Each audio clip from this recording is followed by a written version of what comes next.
So many times in life we are faced with decisions, and I genuinely believe that logically, just based on logic, that this is what gives me some comfort and allows me to sleep at night, make the best decisions that I know how to make at the time I'm making the decision, with the information and experience and resources and advice and guidance that I have.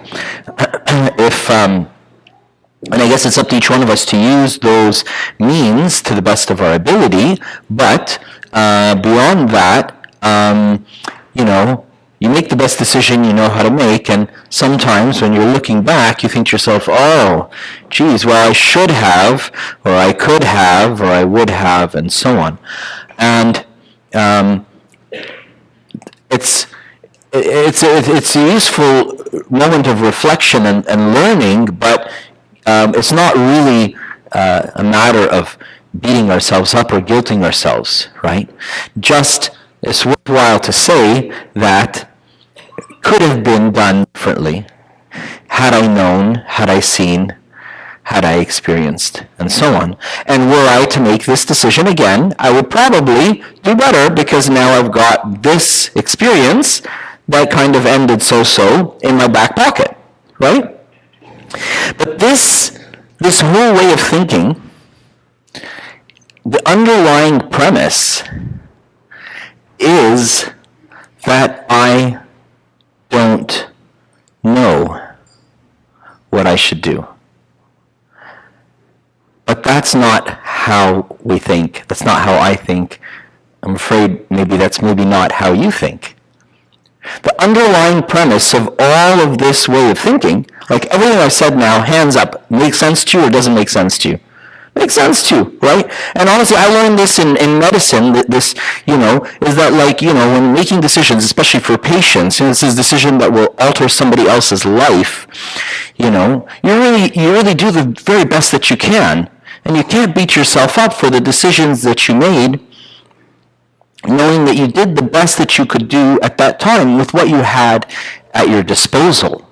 But the underlying premise of all of this is that I don't know what is good. But that's not how we think. Oftentimes, right, when if you have children, or if you've been around children, or your nieces or nephews or whatever, right, they'll tell you, I know, and I know, and I know, right? In your head, you're thinking to yourself, what do you know? What do you know? What could you possibly know of all that there is to know, right? But how ironic, because I stand before the God of heaven and I say, I know, I know, I know. When, if I looked myself in the mirror properly, I could see that I have a track record of I don't know, I don't know, I don't know, I don't know, I don't know, I don't know. And for everything that I think I know, I could probably find at least 5 things that I didn't know when I needed to know them, and I probably could have made a better decision at the time had I known them, right? And again, this isn't about guilt or blame or shame or feeling bad about our past. It's just affirming this truth that the demons constantly try to make slip through our fingers, that I don't know. I don't know. I know somebody who does, but I don't know, right? And so in the book of Proverbs, it says to us, trust in the Lord with all your heart, and lean not on your own understanding. In all your ways acknowledge him, and he shall direct your paths. Be not wise in your own eyes. Fear the Lord and depart from evil. Proverbs 3, verses 4, 5, 6, and 7, or 5, 6, and 7. But it all begins with trusting God and not trusting ourselves. We're doing a series throughout Lent of what it really means. What's the first step to being a disciple of Jesus? What's the first step to really believing in Jesus? Jesus says, if you want to follow me, this isn't Christianity, 401. This isn't like St. Anthony Christianity. This is like the prerequisite to get into the course of Christianity. Like, this isn't Physics 401. This is the prerequisite to get into Physics 101. If you want to be my disciple, Jesus says, deny yourself daily, take up your cross, come and follow me. But everything in society, everything in my conditioning, everything tells me that I know best. When I have ample evidence to prove that I don't. But God has gotten me through it. And so, the first step for us to entering into this program of discipleship with no, I don't know best, right? And is to lean not on my own understanding. St. John Chrysostom says, the root of all evil is the belief that we know better than God. Come on, Abuna, I do have a little bit of pride, a little bit of arrogance, but I never once said, I know better than God. Well, you're better than Adam and Eve, right? Because in the garden, God told them, don't eat from the tree.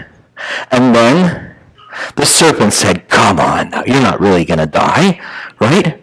If you want to tell me you're going to eat from this fruit and boom, you're going to fall dead? No, come on, that's not going to happen. And guess what? It didn't. That's not what happened, right? Because that's not what God said. He said, by death you shall die. He said that corruption would take seed in their flesh, and then that would start a chain reaction, which would lead them to death. So the root of all evil is the saying, you know what? I know best. I know. I can. I. The Russian fathers actually, it's like one of those words that doesn't translate. They say the root of all evil is prelest. Prelest is a form of idolatry. It's the form of idolatry in which we set up a god other than the one and true God and decide to do what that God says. But guess who that God is? It's me. Because I know. Because I know. Because I know. Because I know. Because I can. Because I. Right? And if you trace it back deep enough, whether it's lying or stealing or cheating or this or that or whatever, right? It all comes down to I know, right? This, belongs to somebody. I ought not to take it unless I pay the proper price for it, because those are the rules, right? And that's how, civilized society is. Well, I'm going to take it. Look, well, I know better. Well, I can make my own rules. Well, I. So that's why Jesus tells us, the way back to paradise, the way back to the kingdom is to follow Jesus. It's to follow in his footsteps. So he tells us, if you want to be my disciple, if you want to follow me, the first thing you're going to have to do is to deny yourself. And the overarching message of every Sunday sermon from now till Easter is going to be that the one thing holding me back from a life of blessing and joy and victory is not the devil or the world or the this or the that, but the first step, it just starts with me. It starts with me setting me aside and putting God in his place. In the book of Proverbs, twice it says, there's a way that seems right to a man, but its end is the way of death. Not once, twice, it's repeated. There is a way which seems right to a man, but the end of that way is death. Right? And we've all been there. We've all made a decision that we're sure this is going to be great, right? And it all ended up pear-shaped and fun and wonky looking. And you've heard me obviously quote a zillion times before, Jeremiah 17:9, above all things, the heart of man is very deceitful. In all of this, in all of my thinking, I know what's best. There is my wily heart, my scheming, crooked heart, which is trying to trick me into getting It's desires that I know aren't good for me. I know that second helping isn't good for me. I know that extra dessert isn't good for me. I know staying up later past and such time is not good for me. I know, my workaholicism is not good for me. I know this substance is not good for me. I know this friendship, this relationship is not good for me. I know it's not good for me, but somehow I still find my hand in the cookie jar. I was on the phone. We're doing this men's program or whatever, you know what I mean? Like, we're not supposed to snack or have sweets. I'm on the phone with my buddy. Like, we've each got a buddy to hold us accountable. I'm on the phone with him. I have the phone in one hand, and my other hand is in the cookie jar. And I burst out laughing. I'm like, how did this happen? When did this happen? There was no thought process at all between, like, I'm actually, like, in the moment of accountability, and my hand is actually in the cookie jar. We both burst out laughing. Right? It's almost like I have a reflex towards some of these things that I know just aren't good for me and are going to destroy me. In Romans chapter 1, St. Paul is talking about those who have rejected the knowledge of God. Those who have willingly and knowingly rejected the knowledge of God. He says, professing to be wise, they became fools. Professing to be wise, they became fools. In my medical school education, I learned very quickly who I should learn from and who I shouldn't. And it wasn't what I first thought.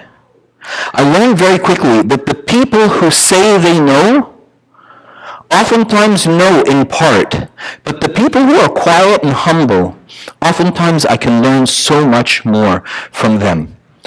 I learned very, very quickly that the people who became my mentors were people who were perpetual students. And every time I'd ask them a question, they'd say, well, usually I would say this, but let's look it up. Why don't you look it up? I'll look it up. Let's see what we learn. These are professors. These are people who've been doing this job for 30 years. I would propose the most ridiculous things, and they'd say, well, that could be possible, I suppose. It's not usually what we would do, but I suppose if this, if that, They were people who were thinking and who remained humble and students. Never professed to understand, but wanted to learn, wanted to seek, wanted greater knowledge, right? Open with curiosity to ideas. Socrates says the only true wisdom is knowing that you know nothing. It's the Socratic method, right? The Socratic method of philosophy is just to ask questions, right? And it's based on, if you're asking the question genuinely, not, hypocritically, then it's based on you believing that you don't know, right? St. Basil says, a person who trusts in his own heart is like a ship without a rudder, tossed by the winds of passion, by the winds of the cookie jar, right? I'm not governed because I'm not governed by my mind. I'm governed by my desires. And so if I allow my mind to take control, it'll be in control for about 3.2 seconds flat, and then somehow my desires will take over and lead me in funny ways, right? And the consequence of depending on myself, depending on my thoughts, depending on my mind, depending on me, right, is that I become self-sufficient, self-reliant, absorbed. And my world then begins to revolve around me, naturally, right? Well, that doesn't sound like somebody you want to be around. Yeah, sometimes I look in the mirror and I think to myself, I don't want to be around that guy, right? And that's where, you know where I'm going with this. It's the third Sunday of Lent, right? As repentance is going to be the cure, right? In Proverbs, again, it says, a fool takes no pleasure in understanding, but only in expressing his opinion. Do you identify with that? Have you ever been that person in a conversation that couldn't wait for all these other stupid people to shut up so that I could speak? A fool takes no pleasure in understanding, but only in expressing his own opinion. I'm telling you, these professors of surgery that mentored me, they were keen to listen to me as a medical student and hear my ideas. They were keen. You know why? Because they knew that they're so indoctrinated in surgery that they're very unlikely to come up with the new ideas that are going to change the field forever. Because they know how to do it, how it's been done for the last 200 years. So, but it's somebody who doesn't know. It's somebody who's coming with a fresh mind, you know. Leaders are curious. I'm going to talk about that in the application. Leaders are curious. A fool takes no pleasure in understanding, but takes pleasure in expressing his own opinion. The way of a fool is right in his own eyes, but a wise man listens to advice, says Proverbs. St. Augustine says, do not be so proud to think that you cannot be wrong. I used to tell my wife, I'm sure I put this down over here. I'm sure this, I'm sure that. Then for a talk, I had to do some research about the science of recall.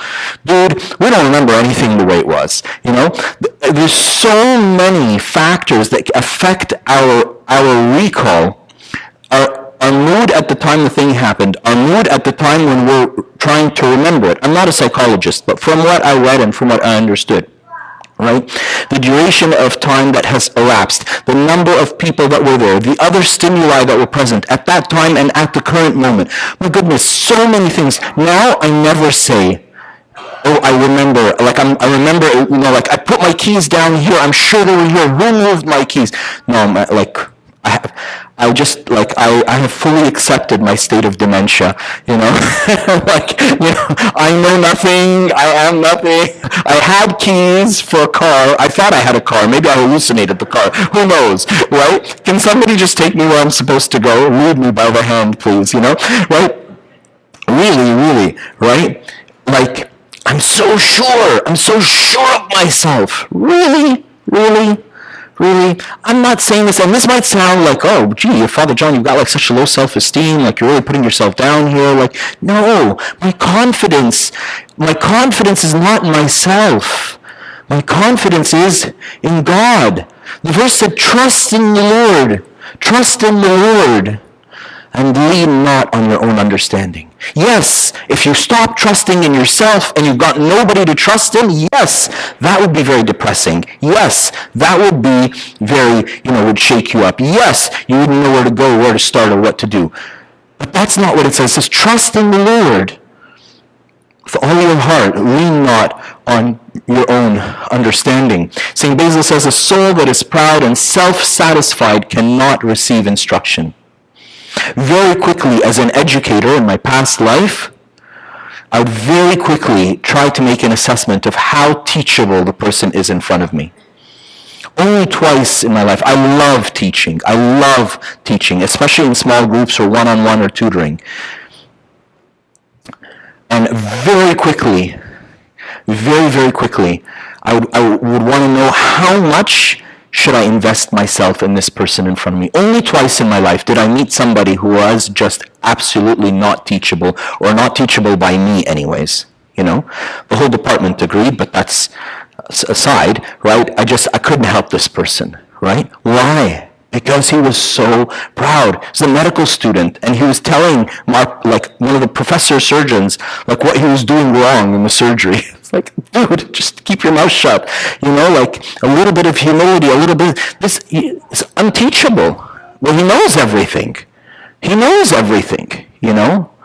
I went home mulling this over in my head and so on, and when I stood to pray, Jesus doesn't wear glasses in the picture that I have on my wall, but if he did, he was doing this. If he did, he was saying, I'm glad you got a good look in the mirror today, John.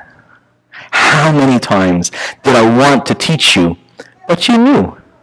And we do that with our children. When they tell us they know, we'll let them do it their way.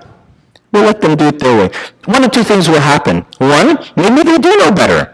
They are the ones at the frontier of discovery. They are the ones who are not so indoctrinated in how to do things, and this is the way it's always been done, so this is the way it always needs to be done. No discovery will ever get made if we always do things the way they've always been done. We have to have some open-mindedness to new ideas. Great, okay, so let's try it out. Let's see what happens.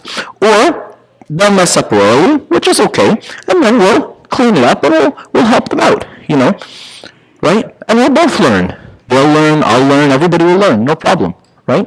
And I feel that maybe that's what God does with me all the time. Abba Moses, our patron saint, says the humble man sees his own faults and learns from others, but the proud man shuts his ears and perishes. And so on, and so on, and so on. I have several other quotes. Albert Einstein's is very nice. He says, a mind that is closed to new ideas is already dead. A mind that is closed to new ideas is already dead. But this is the product of trusting in myself. The opposite is to be curious. It's to trust in the Lord. To take, it's not a huge shift that needs to happen. It's just to take that confidence in myself, my own ideas, and so on, and then just to add a simple question at the end of it. But Lord, what do you think? But Lord, what do you think? Sometimes I catch myself at home. Somebody will ask me something, or any of you here at church, somebody will ask me something, and I'll start to pontificate. I'll get on my soapbox and I'll start, and I'll realize in that moment I'm doing the exact opposite of everything I'm talking about. In that very moment, I am saying, I know. So when I realize that I'm on the wrong, my train is going the wrong direction, what do? I try to abbreviate what I'm saying and finish what I'm saying, and then flip it to the other person and say, but what do you think? Does this make any sense to you? What would you have done? A question I frequently ask people, what would you have done if you couldn't have asked me? How would you have solved this problem? Oftentimes people have much better ideas than anything I ever came up with. And we both learn. We both learn from the question. So the first thing is just to trust in the Lord. Trust is the product of repeated positive experiences. Sorry if you've heard me say this before. I say this all the time in one-on-one sessions with people and so on, right? And people say, I can't trust God, or I can't trust this person, or I'm trying to get this person to trust me. Or trust, quite simply, as far as I understand it, is the product of repeated positive experiences. Your favorite restaurant is your favorite restaurant because you went there once, you had a good experience, and you went there again, you had a good experience, and you went there again and again and again. And you've been there 100 times, and you had a great experience every single time. You went there once, you got food poisoning, you never went back again. It's unfortunate, but that's kind of how we are as humans, right? And so, trust is the product of repeated positive experiences, uninterrupted, preferably uninterrupted by negative ones. So if you want to build trust with a person, work out a way, it sounds a bit manipulative, but I don't mean it like that, work out a way to have a good time with that person. So they'll walk away having said, hey, this was pretty good, we should do this again sometime. Then plan to do it again, and plan to do it again, but don't mess up. Because the one negative experience you have can fortunately doesn't erase everything, but it erases a bit of the journey that you've done. The good news I have for you is that God has been good, and it continues to be good, and is always good to you and to me, because goodness is who He is. It's in His DNA. Goodness is not an activity He does. Gee, I wake up in the morning, I think I want to do something good for somebody today. No. Goodness is who He is. Goodness is His eye color. Goodness is His middle name. It's who He is. So God is good to me and to you day in, day out, day in, day out, day in, day out. All it needs is what was also in the verse, in all your ways, acknowledge Him. All I need to do is acknowledge His goodness. If you do something good towards me and I acknowledge it, what would that acknowledgement usually sound like? Thank you. That's the usual acknowledgement for someone who has done you, a favor in the larger sense of the word, right? Thank you. So gratitude is actually like the secret weapon to building our trust in God. You see, with people, I need to wait for them to do me something good. again and again and again and again, and that would build my trust in them. But with God, He's good to me day in, day out, day in, day out. There's plenty of goodness. I'm just oblivious. Or it's become so frequent, His goodness in my life, that it's become the elevator music of my life, and again, I've tuned it out. So the verse tells us, in all your ways acknowledge Him. In all your ways acknowledge Him. Right? And a simple way we can do that is with gratitude. However you want. You like to pray the Thanksgiving prayer that's the beginning of our prayer book? It's wonderful. It's a beautiful prayer. It's a very powerful prayer. It casts out demons. It's really very, very powerful prayer. It'll take you a minute and a half at the most. If you pray it every day for a month or so, you'll learn it off by heart. You'll be able to say it from your heart without looking at a script. Right? Great, wonderful. You can gratitude journal. You can just grab yourself a notebook, and every night before you go to bed, or at a time which is opportune, every day you can just scribble down 3 things or 5 things for which you are genuinely grateful to God. All of these things open our eyes and attune us, make us more attuned to the goodness of God that's happening in my life all the time. C.S. Lewis says, relying on God has to begin all over again every day, as if nothing had been done before. Trusting in God has to begin all over again every day, as if nothing had been done before. That's just how we are as humans. Out of sight, out of mind. And we sort of forget easily and quickly, right? So the church has planned for us to pray, for example, Thanksgiving prayer 10 times a day. And it helps to reaffirm in us the goodness of God towards us, right? In Psalm 16 in the Bible, or 15 in the prayer book, I'll ask a couple of deacons to hand these out. This is one of my favorite psalms in the morning prayer. These cards were given to me by the disciple of Pope Cyril VI, who we celebrated last year. His name is Father Rafael Avamina. And he prints these cards with the Psalms on them and gives them to people so that they can memorize the Psalms.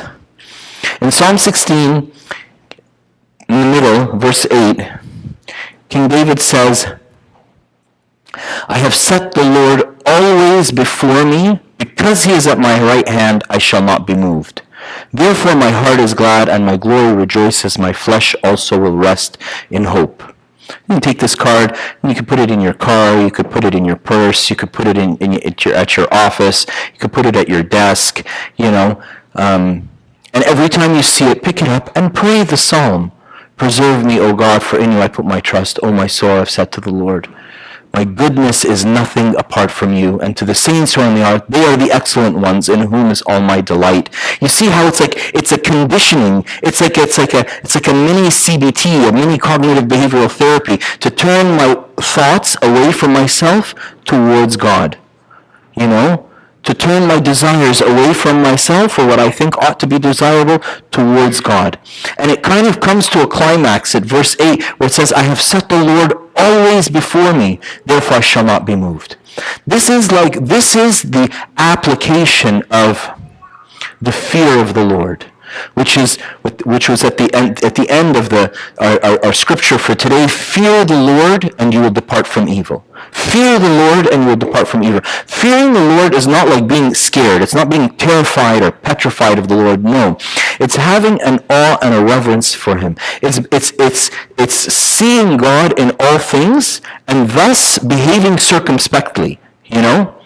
Like you're dating this new girl, and you take her, somewhere for dinner, and then you take her for ice cream somewhere, and while you're at the ice cream shop, who do you catch from the corner of your eye? Her dad, right? All of a sudden, you behave a little differently, because her dad is around, right?